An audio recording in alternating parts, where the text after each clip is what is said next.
Let's all go to the lobby. Let's all go to the... It's movie night with Bill and Lil.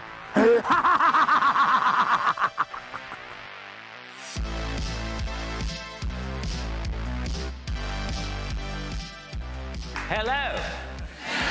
It's nice to see you all here. Now, as the more perceptive of you have probably realized by now, this is hell.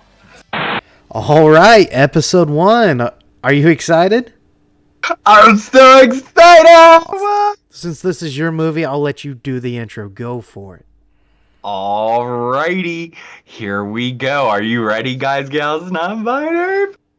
I'm so excited. Alrighty, thank you, Billy, so much for this opportunity and picking me for allowing me to pick our first movie for our first episode ever, which is one of my favorite films of all time, hands down, Hell House LLC. So, what are you guys, gals, non-binary pals in for, huh? I'm sure you're curious. Well, let's go. Let me tell you. Our story follows a group of friends that share a business of a haunted attraction. Their not so humble leader, Alex, yes, has convinced them to change locations this year.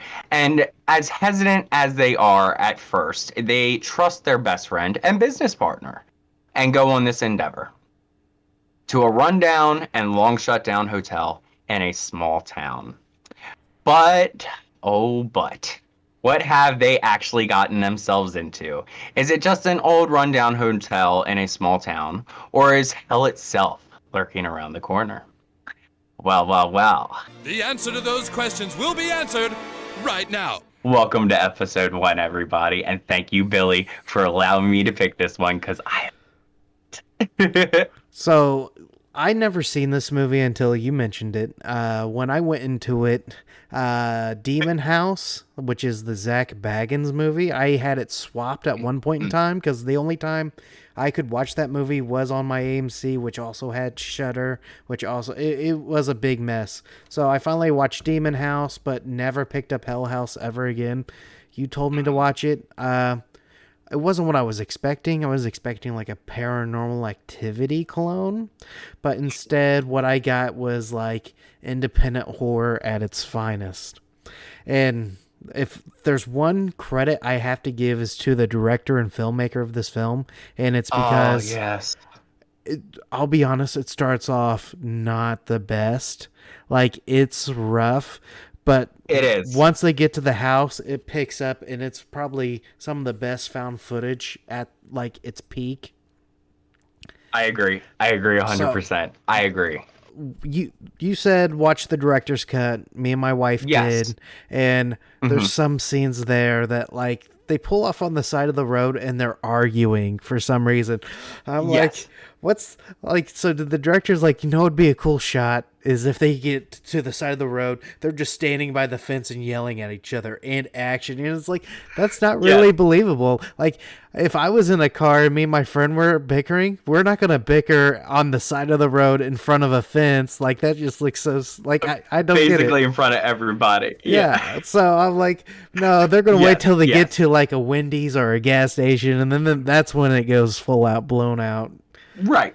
But I look at it as they were trying to give us a prelude of what was to come, like the feel of the friendship and how it's kind of already cracking a little bit under the pressure of getting their business to where they need to get it. They're going somewhere they don't really need to go, in their opinions, other than Alex's, even though like he thinks it's this big grand idea and he loves it and he's convincing all of them and they trust him because they're friends for years, and our main heroine is his girlfriend for years, the main guy, his best friend for years, so of course they're going to trust him.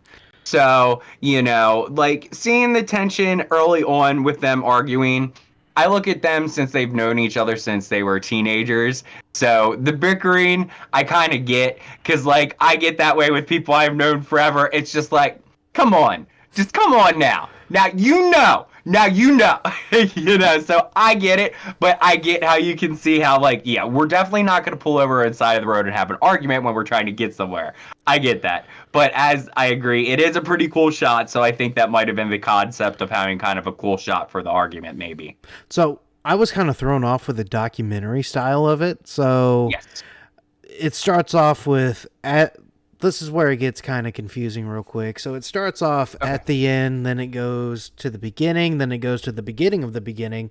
Then they start talking about the friendship, the dynamic. They break down, they show the road trip, they show getting there, and it interludes with people talking about tragic events, what was it before. And the thing is at first it felt off the way it was written, but you grow to like the style of it, and then you just want more of the documentary, this like stop and talk portions.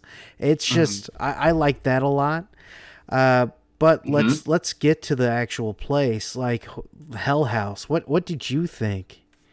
I love the setting of Hell House. I really do. It is an actual hotel that is now a haunted house in real life. Fun fact for everybody, if you're in Pennsylvania, look it up. Have you ever been? I have not been as of yet, but it is a goal in my life to go, because I usually go to a different haunt every year because it's epic. I'm sure we'll discuss that on one of our Halloween episodes. But yeah, I freaking love the setting of this film. It's so good, it's so effective, and it's real, it's raw. Fun fact that the woman that owns this hotel is the one that set dressed this hotel for the film. So all that stuff from the first film, that like all the props and everything, was set up from the owner of the actual building, which I find is really cool, because I would have never guessed that, because it works so well for the tone of the film, in my opinion. Like the whole setting, I think it really makes it. And I think too, where you're saying the points where it is a lot of story in the beginning, if you're a person that likes to get straight to the scares and straight to everything, go to the theatrical cut, because they cut a lot of the prelude out and try to jump a little bit quicker to the scares. Though, go ahead. The prelude is, I honestly, so I did feel that way, but watching that and jumping directly to part 2, I felt like it helped the franchise an awful lot. Thank you. I agree 100%. That's why I feel like when I tell people to watch this film, even though the beginning has a little bit more story before it gets to the really scary parts, it really helps with the franchise down the line with the story that they took out from in the theatrical cut, because there's characters that are only hinted upon in the theatrical cut, when the director's cut itself has the full characters at their glory, has a couple minutes of them in there. You get to know them, know their name, know their faces, know the relevance in their story, and it helps later down the line. So I understand if you're a person that has zero tolerance for story and just like scares, go to the theatrical cut. That's all good. You won't be lost. It's still connecting without the director's cut. But I will still suggest that you watch the director's cut, which all the Hell House LLC films, by the way, are available on Tubi for free with very limited ads. So good to know. Directors and theatrical cuts for the first film. The other cuts have just theatrical versions thus far. But yeah, I think it's just one of those things where it was just in the filmmakers had a certain vision, and they had a very limited budget, and they just had passion enough for it to pull it off in the way they did. Where, is it a perfect film? No, it's a low budget film. It's not a perfect film by any means, but for the budget that they had, I feel that it's outstanding when it comes to the effects. I feel it's outstanding when it comes to the scares.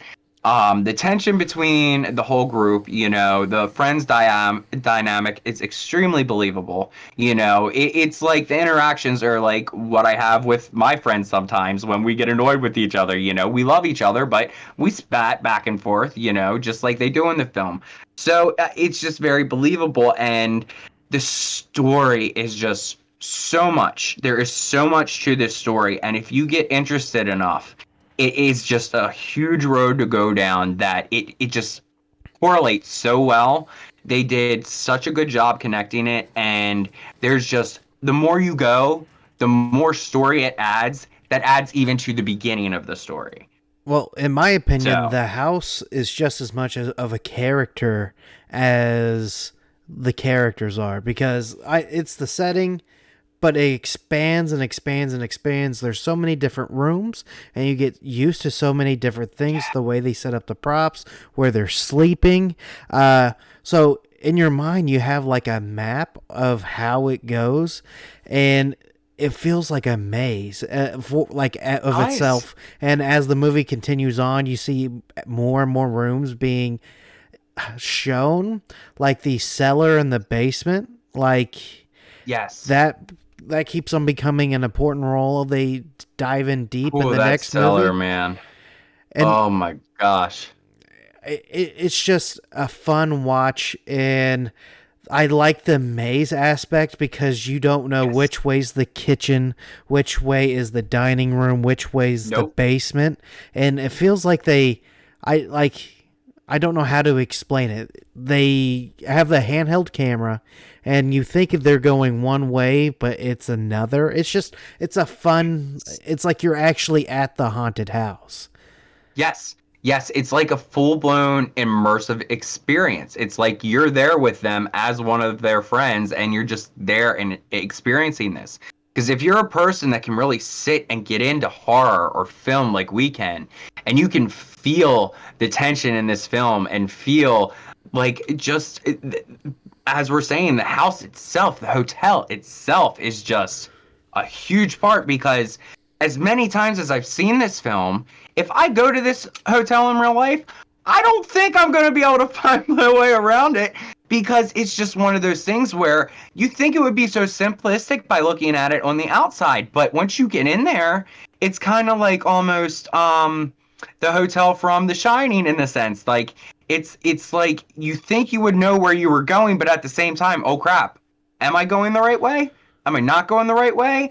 And when you're frantic and you're scared and you're trying to get out of a situation, that's just like, holy crap, where am I going? And then there's something here, and there's something, and there's like, it's so isolating, and it's no escape. And as you said, you touched upon, they were even sleeping there. You know, there was no getting out of there. This was their commitment. This was their job. The reason why they were there was because they were there to make money. This was their business. You know, they weren't going to give up on this project, especially their leader, Alex. He was not having any say-so about giving up on this project. And, you know, it's just one of those things where it's super effective in the setting, and the tension alone with just the isolation of it. I love when a horror movie can be isolated and effective at the same time. Because when I see that, I feel like they did something right with the story, in my opinion. So yeah, we talked about the house. We pretty much hammered on Alex a lot. A lot of people know Alex by now. If you haven't watched the movie yet, you kind of get the sense of Alex being the okay, this sounds bad, but at this point, Alex, the name, is a stereotypical jerk, cocky yet likable. And I can name two other things. Unfortunately, they're like for kids. So like Wizards of Waverly Place, Alex is cocky yet likable, and Alex from Madagascar is cocky yet likable. I never met like a true leader Alex that is, oh, hold on. In real history, I don't know this. I haven't watched the movie yet. Alexander the Great. I doubt that the Great would be added on if he was like a total a-hole all the time. I mean, you never know. With the Great in the title, that kind of comes with some pompous along with it. So we talked about Alex a lot. The main character that, like, we're watching this through his eyes, at least for the first 3/4 of the movie, is Paul. And Paul is one of the more interesting, and I would say, like, when you're not watching the film and you're just thinking about it and consuming it, you're thinking about Paul and, like, what does he have going on? Yes, this is definitely for sure. Paul is a very fun character. I think he's our comedic relief at times. And I think he's one of the most lovable characters, and also can be the most hateable at times for some people. But I think that he really uh he sees what's going on the most out of anybody at first, I think, other than Sarah. And he's vocal about it, and Sarah is not.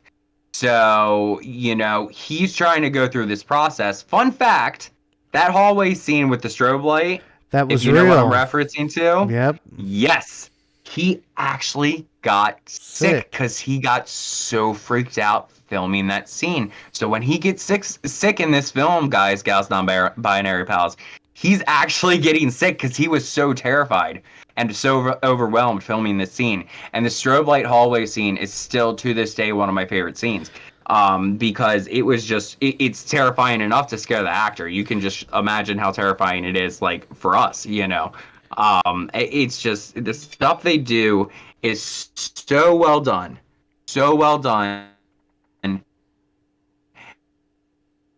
And I just, go ahead, Billy. Ask me all the questions, and I'm willing to answer them all because I love them all. So I actually asked you a question earlier today. I'll ask it for the pod, but when I was watching this, I was like, I know it's coming. Paul is doing this big macho man masculinity, and it's not like an Arnold Schwarzenegger or an Ash from Army of Darkness. It feels more like he's hiding something. There's a secret, and that secret feels like it's for Alex. They've been friends for a while. They bicker a lot. It's like he probably has a thing for Alex, and he keeps acting. What are you hitting at, Billy? What are you hitting at, Billy? Excuse me, Billy? Yeah, mm-hmm. He keeps like, oh, Allison's the only one here, and Alex doesn't want to share. I just play it. Yeah. Well, the thing is... No, I'll just play it with you. So I thought Paul left his camera somewhere, and they were like his buddies were gonna out Paul. So they were climbing the stairs, and all you see is like a pink panties, booty, legs crossed. And I'm like, that's definitely Paul. You have me dead with this fact. I'm still dying. I died laughing. My wife's like, what? So usually, like, I don't look at boob scenes or anything like that anymore since I got married. But like, I was there laughing. Good bit. Yeah, I was laughing. I was like, oh my gosh, they got him. They got Paul. And she turned around as a chick. I'm like, oh. I like, for a good while, I was like, man, that's Paul. They got him. Yep. Oh my gosh. If they would have done that, that would have been so glorious. But I do want to say, too, that I think a lot of the stuff involving Paul in that kind of aspect of kind of pushing that narrative was left out in the theatrical cut because there's a lot of scenes that got taken out story-wise because I think a lot of the audience feedback is that they wanted quicker scares. So, I appreciate the storyline because the story is so darn good. I feel that the characters click so well that it's believable. I don't feel like I'm sitting there and I'm bored. There's not a boring moment to this film, in my opinion, because from the moment it starts, it's like, oh, this is something, this is interesting, and then it just gets going, and then it gives you some story, and then it just starts going again, and you're like, oh boy, here we go. I feel like each character has its shine moment, and unfortunately, we have a lot of time with Paul and Alex, and they have a lot of great build-up scenes. But toward the end, I believe her name's Allison, right? The girl? Sarah. Oh, Sarah. There we go. Sarah. There we go. Sarah has her moment in the sun at the end. And by what I mean is, I felt like she was just played for laughs for majority of it. But when she's actually in fear and she's panicking, runs out, darts up the stairs, that's when I start caring a lot. And they use her for the interview scenes. And when she's like, I'm in 2B, and she gets up and leaves, that's when I'm like, okay, she's still good. And then, like, no, it unfolds. This is pretty much where spoilers are going to come out here on out. So if we got you interested in the movie, go for it. Go watch it. If not, continue on. We'll talk about the rest of the movie, and hopefully something will put like a pip in your step to go and try this out. But when you Yes. find the Yes. Sarah scene at the end, that was terrifying. Which scene? I didn't hear you. I'm sorry. The Sarah scene where, Oh, yes. and I like how they build upon that with sequels upon sequels, and it's like the same imagery. Yes. It's very consistent with its imagery. It's very consistent with its story. It's very connected. There's no holes in its story.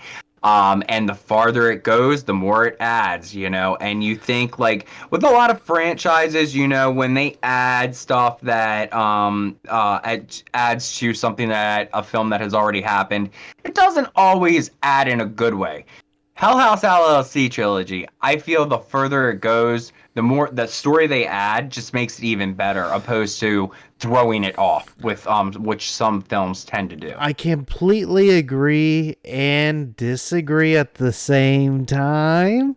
Alright, let's get into this. Tell me how I'm wrong. I want to know. We'll talk. I feel like we're going to talk about this more because I really want to do Hell House LLC 2. Because I want to do the whole trilogy. I was going to ask you after doing this episode if we could do the whole trilogy. Oh, we're doing the whole trilogy. I got hooked. The prequel's coming. The prequel is filming right now, and I am over the moon. I cannot wait. So we're definitely going to continue. That's when the debate starts. But one of the things is I feel like I know. They completely unravel the maze of the house from the first one going into the second one. Yes. And yeah. It's definitely more explained. The backstory of the house is explained a little bit more. You kind of get the idea of the actual truth behind what's going on in Hell House in the second one. Not that it's not there in the first one, because it is if you're paying attention and you're listening. But it's harder to connect without the second film. But Go ahead. I was about to say, the last thing I'll say about Hell House LLC 2 is it's just there's so many more entries and exits than I remember the first one having, and then it starts popping up like that doesn't make sense. It doesn't make sense how this was set up compared to the first. So I'm dropping that right there. If you want to continue with what you were saying real quick, go for it. But we're definitely going to deep dive into that next time around. Oh, no problem. And see, that's the thing too. Like, as I said, I equally respect each of these movies and I love them equally, though I will say personally my favorite one is the second one, and I know you probably will disagree with me, like most people will probably. I don't think I will. Have you seen Birdemic? I have not, no. As the sequels go on, the actors and the story gets hammier and hammier. So the Hell House LLC felt like a documentary trying to take itself seriously, building on an urban legend types of story that will get the people interested, to where the second one, it dives into the actual urban legend on the news, what's real, what's fake. But the thing is, everybody in that movie feels like they're overacting. Like this is what's going to get me ahead in my career, so I'm going to give it my all. And sometimes it's a little too much, and it has me laughing at some scenes where I don't think I'm supposed to be laughing. But I let them get away with it just because it's low budget, so people try to prove themselves a little bit more. This one's but like with what they got, I would compare it to Paranormal Activity for the independence, what they got away with and what they could do was so amazing. If you said, Billy, which one would you rather watch, Hell House or Blair Witch? I'm going with Hell House every single time. Yes. And as I said at the beginning, I feel like this is the epitome of what low budget found footage can do. If you like low budget found footage, I find it hard to believe that you're not going to like this film, because it's just so good. Hell House Part 2 feels like Paranormal Activity 4 for me. The acting is so above and beyond, and it's like they know they're in a paranormal activity film. The effects are still great, like everything, like you could tell it's building on the franchise, but like what's bringing it down is the hamminess, but the hamminess is giving its charm. So it goes from being a great movie to, oh, I see what they're doing, but what they're doing is putting it on a different level, and you're like, I really like this a lot too. So it's like, Yes. it's for me, it's like the Sleepaway Camp sequels. Sleepaway Camp was great, but a lot of people like the sequels a lot too, and the sequels gives it its like charm. So no, I'm not saying it's bad in any way. It's just this franchise is super charming, and I'm really happy I'm put onto this. Do you have anything else to say about Paul or anything like that? Because we're about to dive in on the effects, the gore, what we see, what we don't see. Okay. I think the only thing that I have to say else for Paul is sleep sweet. Oh, that's right. Let's talk about that real quick.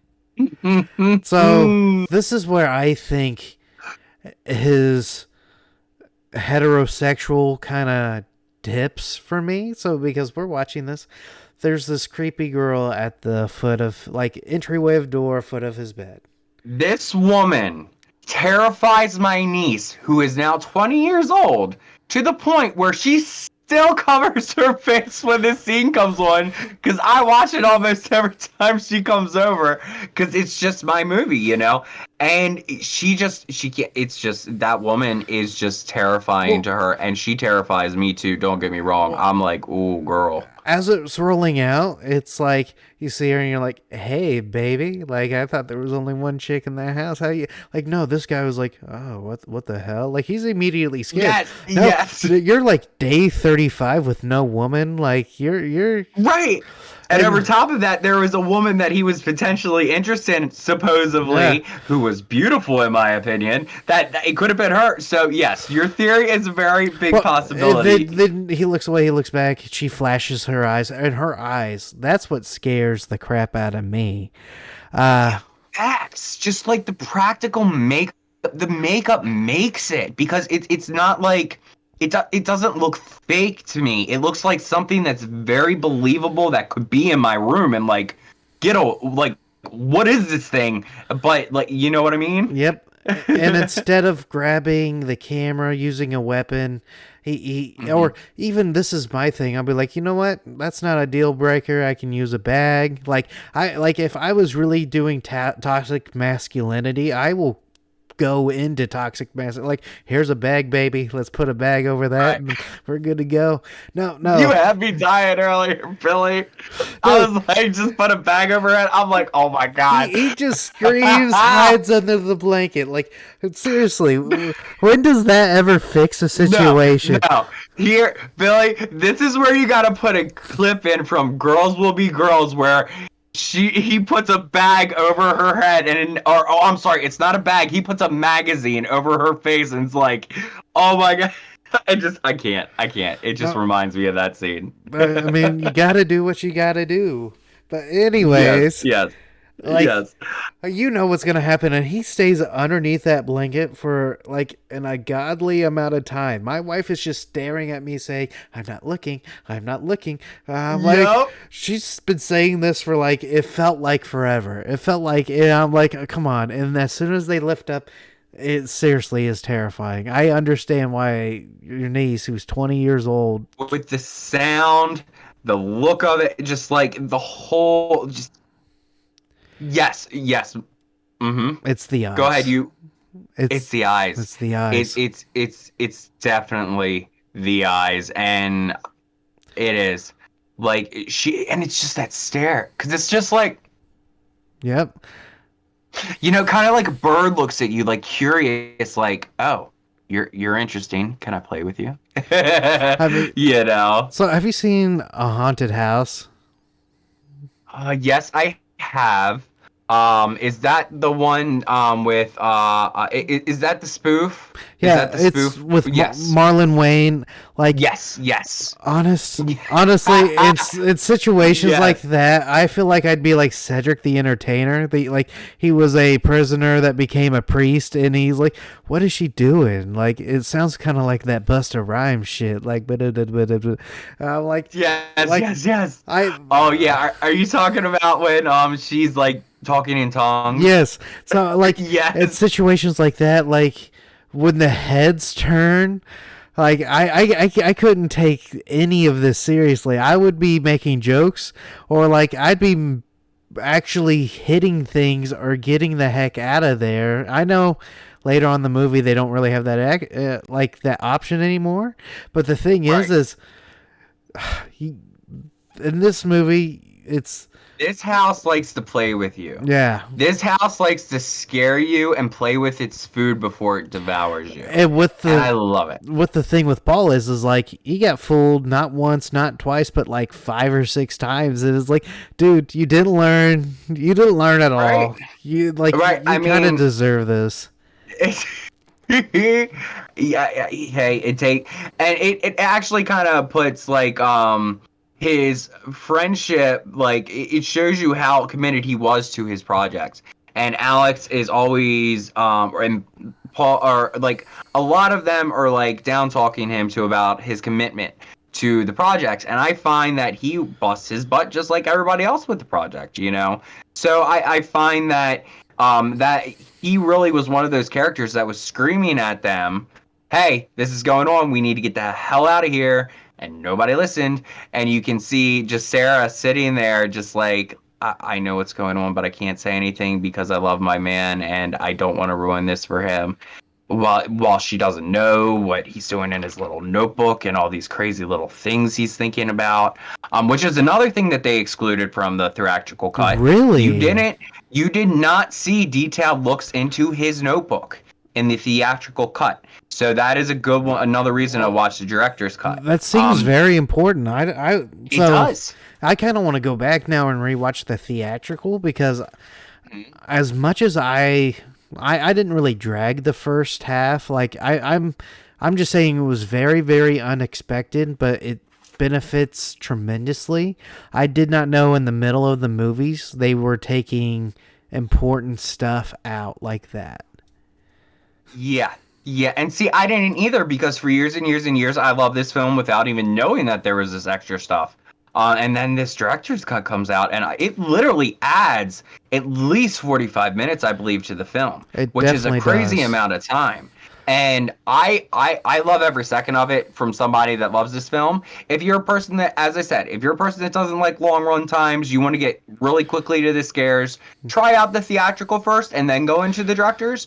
But if you're people like us that really love film, I really think the director's cut is the way to go. Well, so my big thing with Hollywood today is they're done making 90-minute movies. Like if things are successful, they're gonna do 2 hours and 30 minutes, and not everything. Which I am all for. I'm the opposite. Not everything needs to be 2 hours and 30 minutes. Like, gosh, I have shit I gotta do, and like, so. I'm excited for this new Fast and Furious movie because I like dumb cars and dumb action. I don't really need a huge story. Like I love Fast and Furious 2, Too Fast, Too Furious. Oh, I love those movies. I just haven't seen the last two, I believe, so I'm slacking a little bit. But the thing is, the last two adds more and more and more dumb stories with dumb lines. Like, so here's a line I watched the other day. He just hopped 3 buildings in a car, and the car falls off a cliff, and Yeah. there's no real bullets like being shot toward them besides Jason Statham's character doing that. Like, Yes. no reason for all this to happen.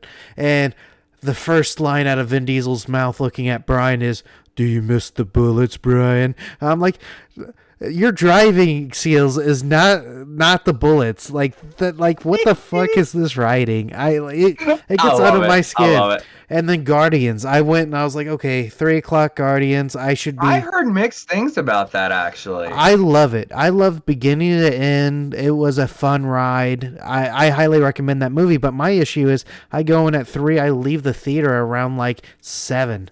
And I'm like, holy cow. I don't mind that.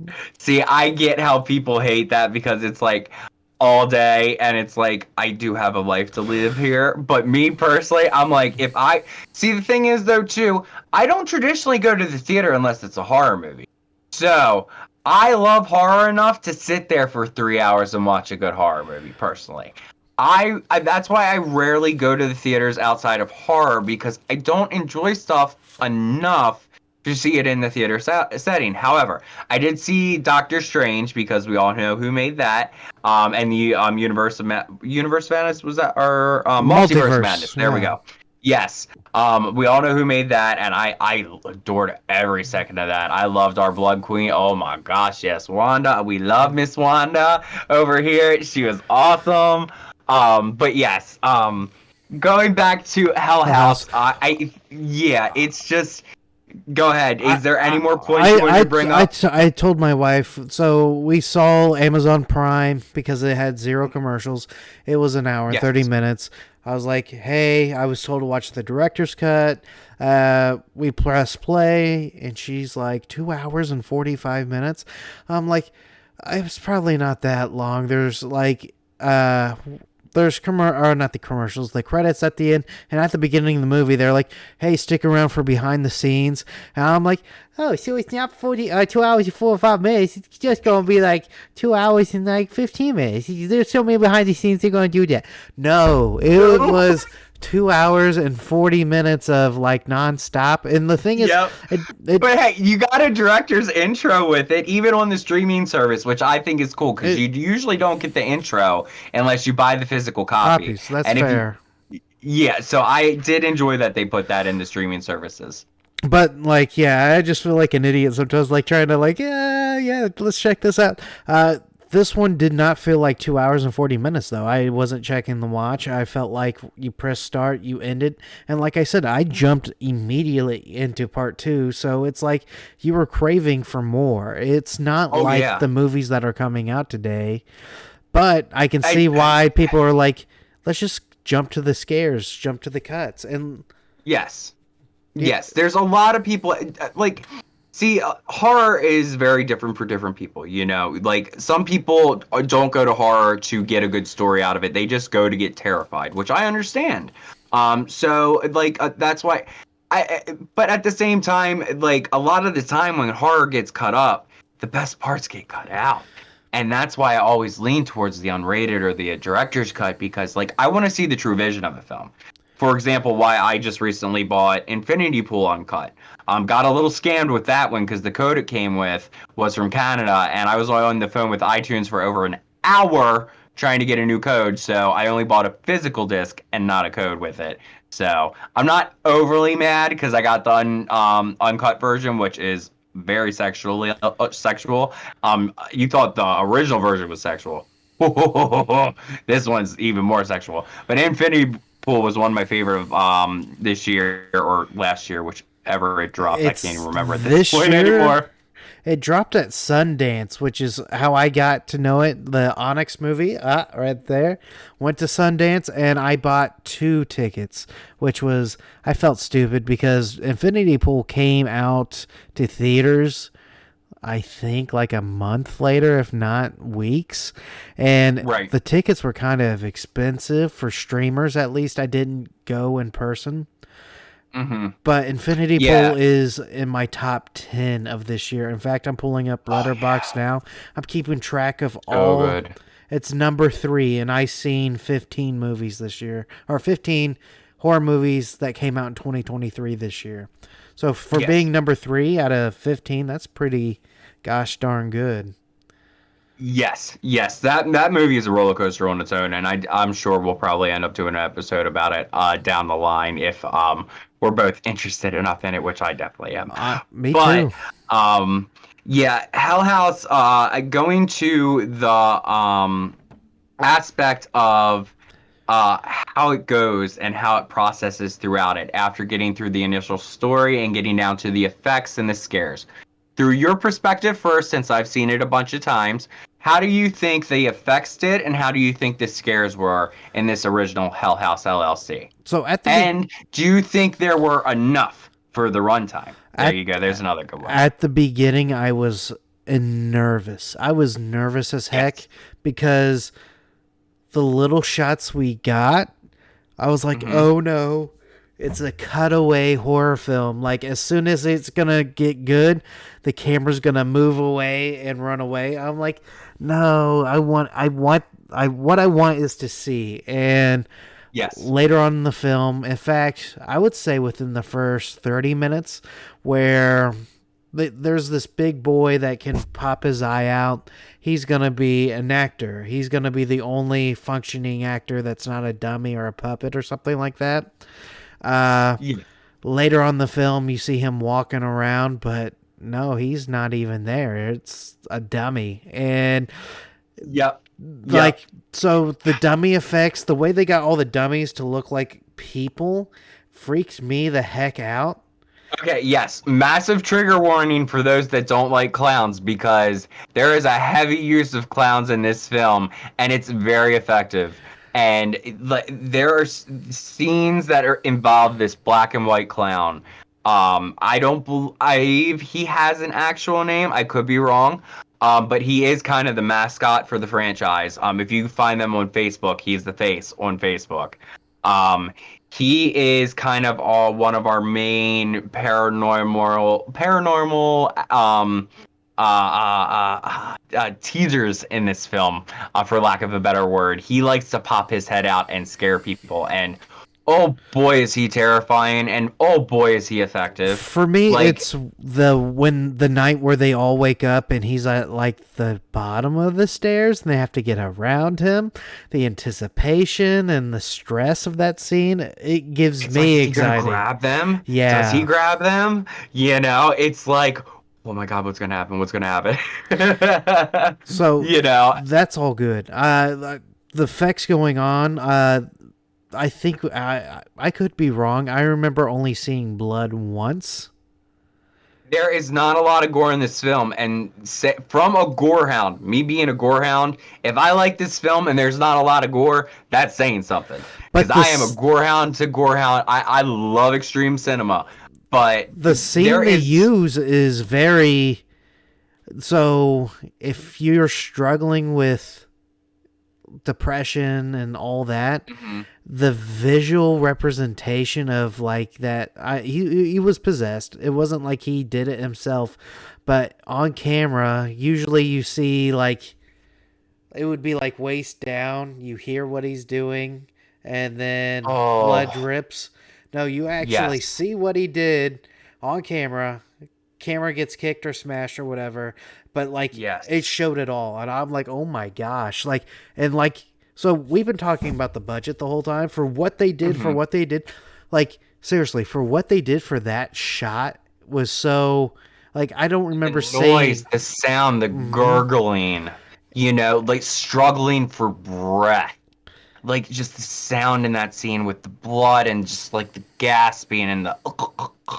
It was so effective. It's so great. It was done so well. Yes. A lot of the scenes kind of get you on the edge of your seat. The explosion in the basement. The black figures everywhere. Yeah, that big ending scene is not very expected for the budget they have, I find. It's very like, oh, they definitely went there. They're not copying out here, you know. And I have to say one thing, and you can bleep this out if you want to, but fuck you, Joey! Okay? That's all I gotta say. Screw you, Joey! Screw you, Joey! You got what was coming to you, okay? You left my girl! You left my girl! I loved her, and you left her. How could you do that, Joey? You were supposed to be there for my girl. That's why you were there, you stupid little clown. But Anyway. he gets his comeuppance later. He does, but still, like, I am bitter. I am bitter. I don't know if he would have helped even if he attempted to, but still, he could have attempted to and went out with some dignity. I mean, I love that girl. I loved her so much, and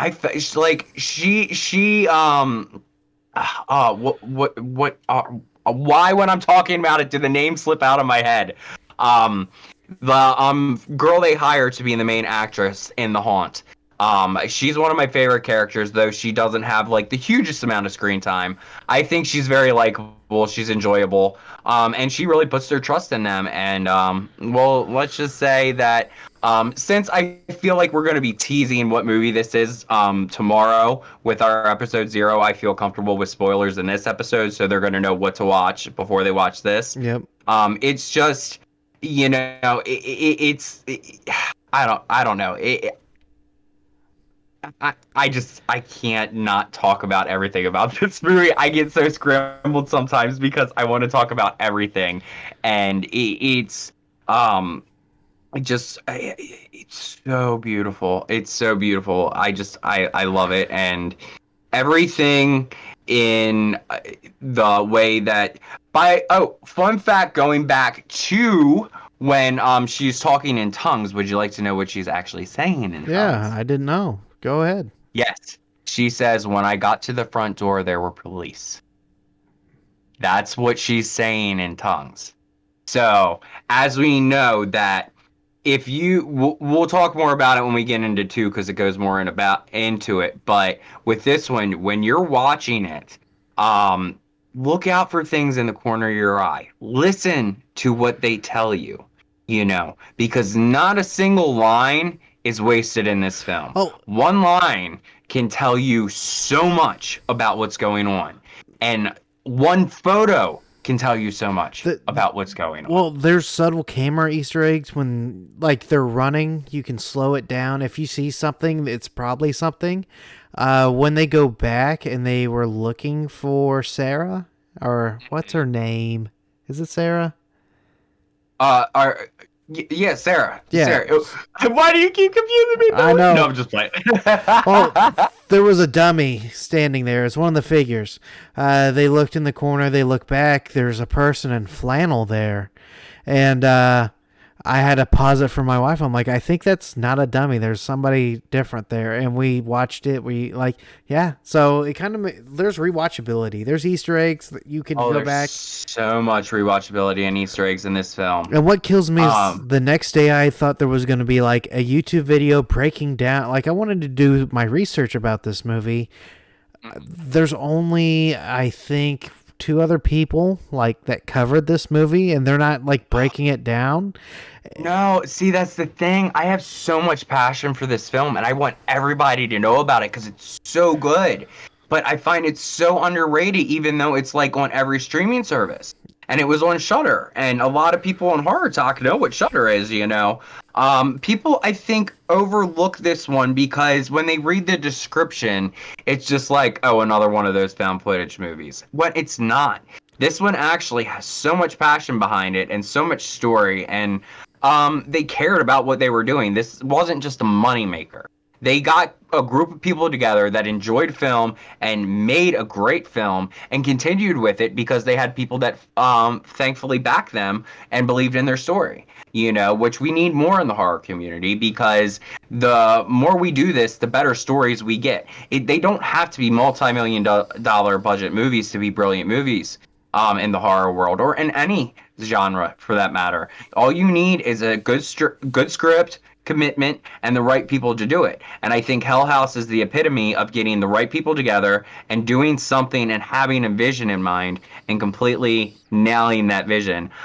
Saying that, this movie terrifies me so many different times, and I still put this movie on sometimes at night before I go to bed and have to turn it off because it still scares me at times. Because it's just, there's certain scenes, just like, as you said, with the hallway and the clowns at the bottom of the steps, and you're like, I'm not going down them steps. Are you going down them steps? Because I'm not going down them steps. You guys fun go down them steps. You put that biatch back in the basement, okay? You have fun with that. I ain't doing it, honey. Yeah, picking them up and moving them, that was terrifying to me. Yes, I'm like, no. I'm like, girl, no. I'm like, I'm going to be on the top of those steps while you're down there doing that so I can lock myself in this room because y'all just basically killed yourself. Bye, sayonara, see you later. You signed your contract with death when you went down those steps. There's one more effect on the top of my head I'd like to talk about that I'm surprised. So there's effects that go on in the horror community that like they go on to do other movies and they make their rounds. There's one effect in this movie that I'm surprised has not been seen in other movies. At least I haven't seen it. And it's the Google Maps image. That is very haunting. That's another thing that's excluded from the theatrical cut. You're lying. There's no way. That's excluded from the theatrical cut. I'm telling you. That is there probably... is so much story that they took out, and it's just because people complained that it was taking too long to get to the scares. That which was it one of the annoys me. scarier scenes, in my opinion. Right. I agree. Like, because as you said, this is a very documentary styled horror and it's found footage at the same time. So it's structured in a way that you would watch a documentary. So there's interviews with people from know what happened at the event of Hell House LLC of what our climax is. Our climax is basically what they're talking about throughout the film and what they're hinting at throughout the film. And you get interviews about people that survived the incident and people that know and have been trying to figure out what happened at the incident. The cops are covering it up. You know, the cops are hush hush. They don't want to say anything. And when the cops don't want to say anything, you know there's something going on there. Because either something really sketchy happened or something happened that they can't explain. And it's just one of those things. Till the very end of that movie, you're not exactly sure who's behind doing what you're doing, whether it is human or paranormal or whomever it may be, But whomever it is familiar with this hotel somehow because they can get around it like nobody's business. And this place is like the maze in a Stanley Kubrick film when it comes... No, I have a better reference. What is that movie with about the gunmaker? It's a horror movie. Helen Burt what is that movie? It was a Weston, like the Weston guns, Weston Smithson. They made a movie about her, and she had a house that she built in real life that was total maze of a house. Yes, Winchester. Thank you so much. It just wasn't popping. Winchester. It makes me think of the Winchester house. Because the Winchester house was a real house. It was based on a real place, and it still, to this day, exists. And it's a house that's built with dead ends and rooms that go nowhere and doors that just open and go nowhere. And, like, you think you're going a certain place, and you're not. And as familiar as you think you are with this place, for some reason, you going down the same hallway, it doesn't feel like the same hallway. Or if you are, you ain't getting back down that hallway for some reason. Yeah, Ghost Adventures did that one. The rumor is the amount of souls that will be taken with the guns that you produce will be the souls that would haunt your house. And I really like that concept. I did not see that movie, but... I enjoyed it. Helen Burton, I believe is her name, the main actress on that. Fact check me, if you please. But she did a killer performance in that film. I like that film. I find it more of a drama horror than more of a horror. I find it more of a drama than it is a horror. I didn't get scared at any point, but I was very into it and very interested in the story and how it went, and it is very paranormal, and it's very interesting about their representation of the woman that she was, and it's a very stunning house to look at and aspect. And they go down the route with some addiction and stuff like that in that film because opiates were very accessible back in that day. So it's kind of like one of those stories involved in it as well. So I do suggest that one if you haven't seen it. It's not the best horror movie in the world, but it is a great drama in my opinion. Fair enough. Is there any other effects, scenes that you want to go through before we hop on to the next thing? I think the only other thing is when every time that they see Sarah like just going like out of it a little bit, or like when she's at the Virgin Mary, it's like it's just something's happening, but you don't know what's happening and why it's happening and why it's her, Mm-hmm. and it really, it's just like you don't know what's going on in this film, and it gets you, and you want to know what's going on in this film because you think you know what's going on sometimes, and it's not always necessarily the case. Because I find the ending not to be predictable whatsoever. I feel like they hinted properly without over hinting, and I think they came through in the ending, and I think from start to finish it's worth it, especially if you're willing to stick with the franchise, because it's a hell of a ride. Hell House LLC, everybody, is a hell of a ride, and I enjoy every moment. Any things you would like to add, Billy, or any points you want me to bring up about the film? No, I thank you so much for taking me on this experience. It was a good one, and I say we just hop in. Is there any we're gonna pick one each? Yes, we're gonna go back and forth. Yes, just one. Who just one deserved to die?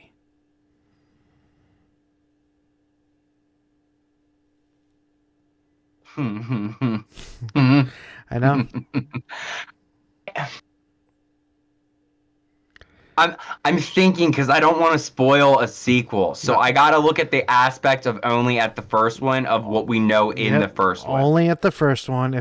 Yes, I'm gonna let you go first because it's easier for somebody to have first claims on somebody. Yes.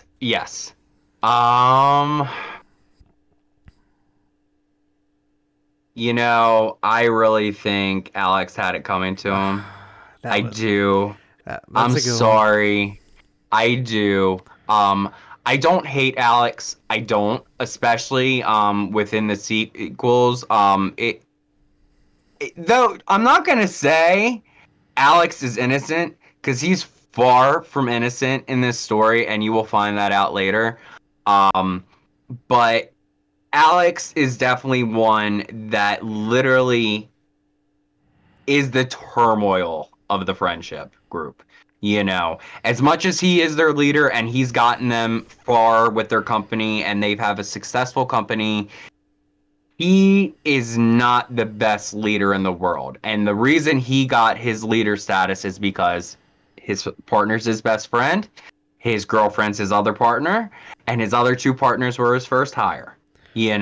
So he's got control of this little group, and he knows it. And I don't think he had evil intentions going into this, but the evil got to him within his intentions, and it really was like, I think that was maybe the only way out for him. So that was a good case you stated, but that was my pick, but you kind of killed your, people are voting for this, and you just said Alex kind of deserved it, but he didn't, and then you explained really why he didn't. So way to go. I feel like I have this in the bag now. My pick is the reporter. Okay. And the main reason why I picked the reporter is she talked to all these people, found out all these people died if they escaped. So mad at you. I didn't even think about this. So mad at you. So the thing is, one, she's a dumb. You're a reporter, and you didn't think, oh, everybody died if they figured this out or this out or this out or this out.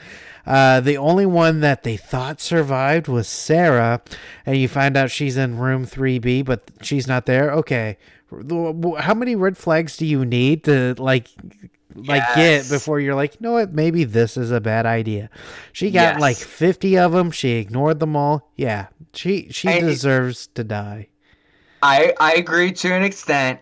I do agree to an extent. But I will say that another thing that differs from theatrical to director's cut, her part was cut down immensely in the theatrical version. You know that whole intro sequence when she's checking out Hell House and everything and going through Hell House? Yeah. You don't see hardly any of that in the theatrical version. Over top of that, you don't see that pre-interview before Sarah gets into the interview office. You just see her coming in the office, and that's where that interview starts. You don't get the preliminary of them bickering back and forth. You really think this person's coming. You really think this person's not coming, you know. I find it helpful because she's kind of relevant later. But does she still die in the theatrical? She does still die in the theatrical. She does. Her story's still there. She just doesn't have nearly as much screen time. I will say, fun fact too, that actress, this was her first film since she was in The Crow. The Crow, people. Wow. She was in the opening kill in The Crow. The reason he went on his rampage was her as an actress. She played that role of the one that got murdered in that intro. And she didn't work up until this movie, so I find that to be a very special thing for this movie as well. Okay. If you like The Crow. Well, that's good. But back to my defense is she's a reporter, guys. Like, we don't really care for reporters. So so if you see the theatrical and all, there's my stance on that. But if you see the director's cut, she's so dumb. She's so dumb. Hey, it's not my fault that you pick a more likable character than I do, okay? If you lose this battle... How is she more likable? Like... Okay. If anything... maybe she's not. Maybe she's not. Okay. Alex was at least like, he was mad with passion, and then, it might have been a little bit of crazy, a little bit of possession. It might have been a little bit of this, but, like, he went... I think they called the place New York, and it doesn't look like New York to me.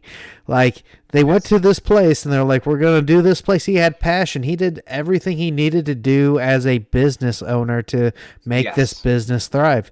She did everything as a reporter to not get the story done, to, like, end up getting murdered. It's like... True.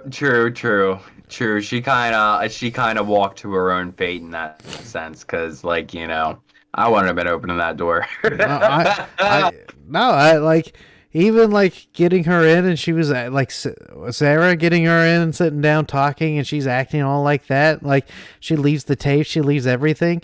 The thing is I think they didn't even watch the tapes. They're like, oh, nope, we investigated everything, and we know everything, so let's go, we'll do this, because we're so good. See, yes, there is, I think it was just like, they preyed on her passion and stupidity at the same time, because she was passionate about it, but she wasn't thorough with everything she did. I think going into later episodes... And she deserves to die. You're right. 100%.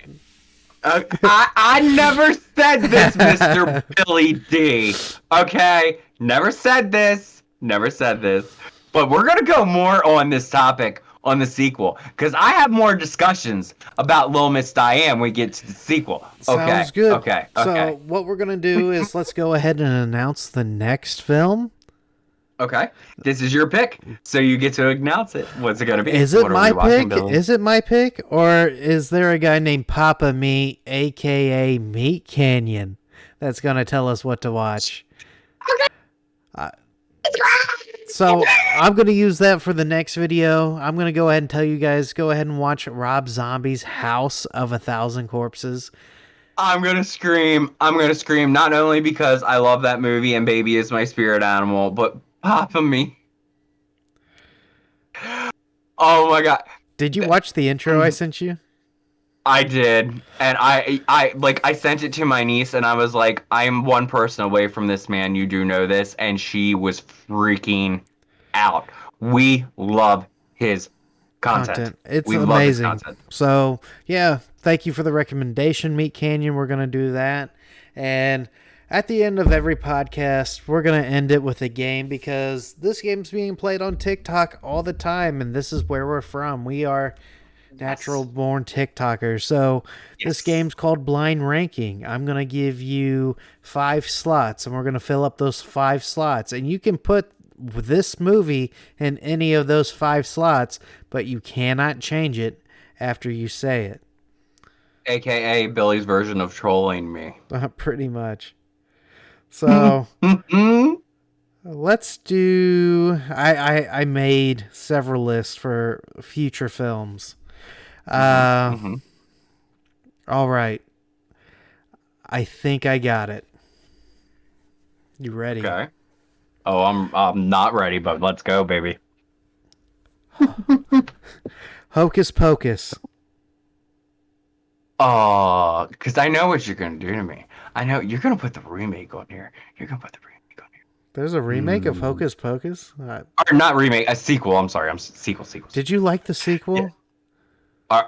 Oh, that can be another whole video on its own. But yes, I actually thoroughly enjoyed the sequel.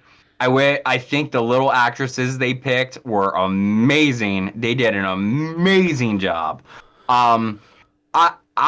I thoroughly enjoyed the music. I feel like they hurt it by cutting the main music. The main musical sequence was supposed to be longer, and they cut it down, which I think hurt it a little bit.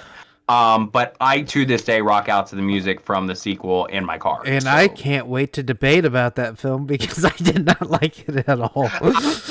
There was so many people that hated that film. But hey, it's just like the people that are hating Scream 6. Hocus Pocus, when it came out, was #1 on every streaming service, even though it was only released on Disney+. They were #1. And the only place they got released on was Disney+. So I'm hoping, and I know you're probably hoping not, that there's going to be another one come out, whether it's a continuation with the younger girls, or they come back, or however it may be. I'm not going to say it was a perfect film because it wasn't. I expected a little bit more, but I had a blast, and I'll watch it every holiday season. Okay, so without rambling, going back to your original question, this is 1 through 5, right? Mm-hmm. Okay, Hocus Pocus, the original one, I am going to put at number 4. You know what's funny? The rest of this list has a theme, and if I would have, I didn't see the theme until now. I'm hiding. I'm scared. So the way I picked these movies was, I was like, what is under like a certain score on IMDb? So they're all ranked pretty low, but they're movies I liked. A lot of them are sequels. And if I would have known these, I love me a good sequel. I know. If I would have known all these were sequels, I probably wouldn't have done Hocus Pocus. But okay, we did Hocus Pocus. Where did you put that at? 4. Hocus Pocus 4. Texas Chainsaw Keep in mind, Massacre. I have my Japanese fan ready to beat you over the head if anything happens. Texas Chainsaw Massacre 2. The original or remake? Oh, 2. 2. Oh, okay, 2. That's one of my favorite. Like, that's my favorite Texas Chainsaw. Other than the original. So, see, this is hard because I feel like I'm gonna get stuck with the crappy one at 1. Because I don't want to take up 1 and then regret it.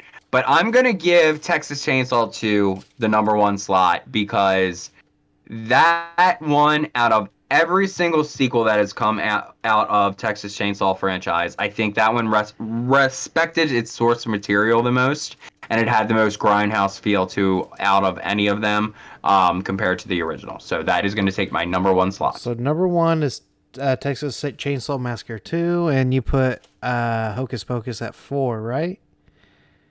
Yes. All right. Saw 2. Saw 2, oh, Bed of Needles when she was actually pregnant, fun fact. When she was accidental filming that real scene. needles put in that bed, and they had to redo it. Yes, there was, and they threw a pregnant woman in that, I and they know. didn't know because Shawnee Smith didn't say anything because she didn't want to be fired from the film. Which I respect you, girly. I love me some Smith, and I am very excited for the new Saw coming out because the last one, I've literally enjoyed every single Saw film except for Spiral. I thought the Chris Rock Spiral Saw film was just a laughing stock, in my opinion. Come at me all you want. This is just my opinion. Opinions differ. I found the kill were the most lackluster out of all of them. I found the story was okay. It was fairly predictable. I much prefer Jigsaw over that. But going back to your original question, Billy, I think Saw 2 was one of my favorites. So I'm going to put that in 3. We'll put that in 3. That's a good one because this next one, Halloween 2. Are we talking Rob Zombie or original here? Original. Okay, I have the 2 slot open still, right? Yeah. 2. So See. the last one that you're going to give me is going to go to 5 because Halloween 2 is I prefer that over the original. I know, come at me, hate me, all you want, but I love the hospital setting in Halloween 2, and just like when her face gets boiled, I love every second. So this I'm sorry, I do. last one's my favorite of the franchise, but I don't think it deserves. What's I slot swear to open? God, if you bring Scream up, I swear to God, It's if you not. bring Scream It's up. not. Okay, thank God. What slot Don't do make you me have put a open? Scream movie on What 5. slot do you have open? 5. Damn it, Final- I have 5 left. Just one slot, and it's 5. Final spot. The final spot is for Final Destination 3.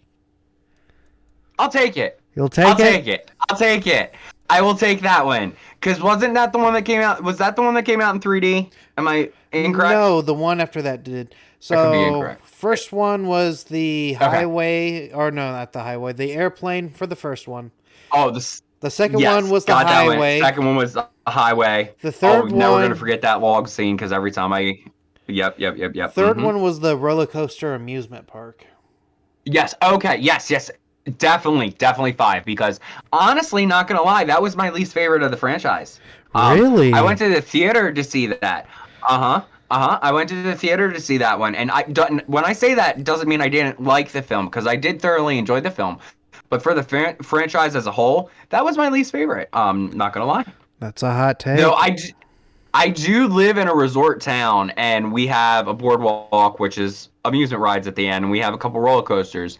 And I will say I didn't go on that roller coaster that summer just because of that one scene in the ride or in the movie, because I was just like, yep, I'm not taking that chance. I wish anymore. you didn't tell me that because now I'm just gonna imagine you in Bob's Burgers universe. Like, oh, Lilith lives next to Bob and Linda.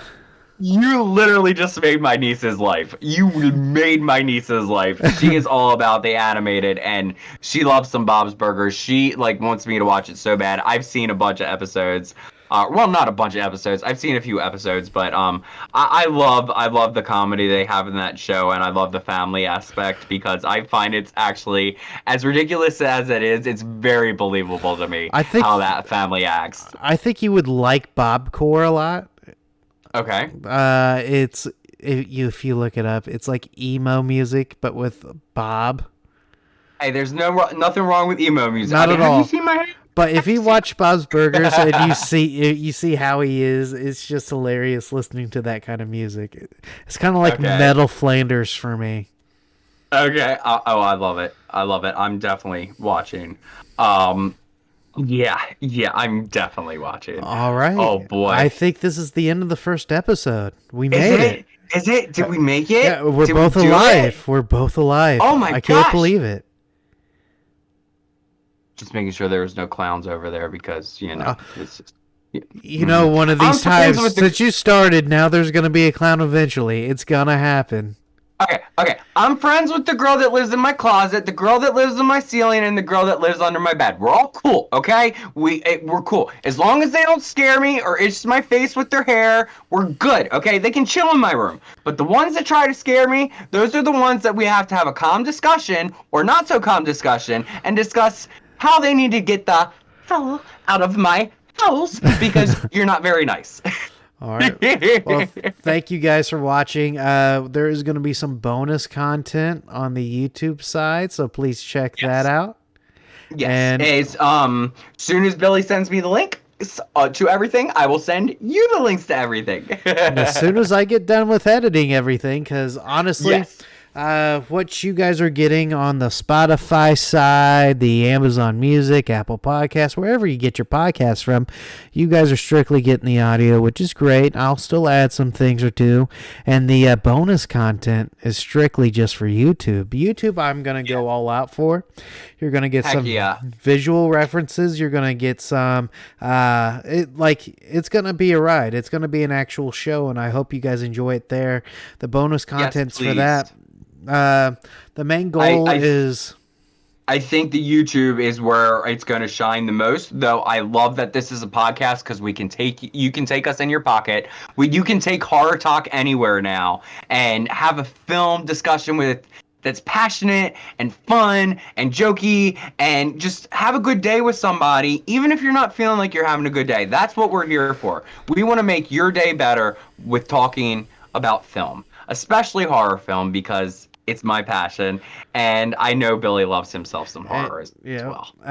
Current schedule's every Friday. If things change and we can do twice a week, that's still up for discussion.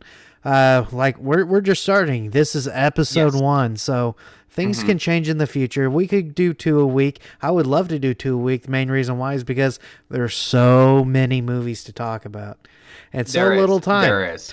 Yes. So hope you guys enjoyed this. Till next time. Yes.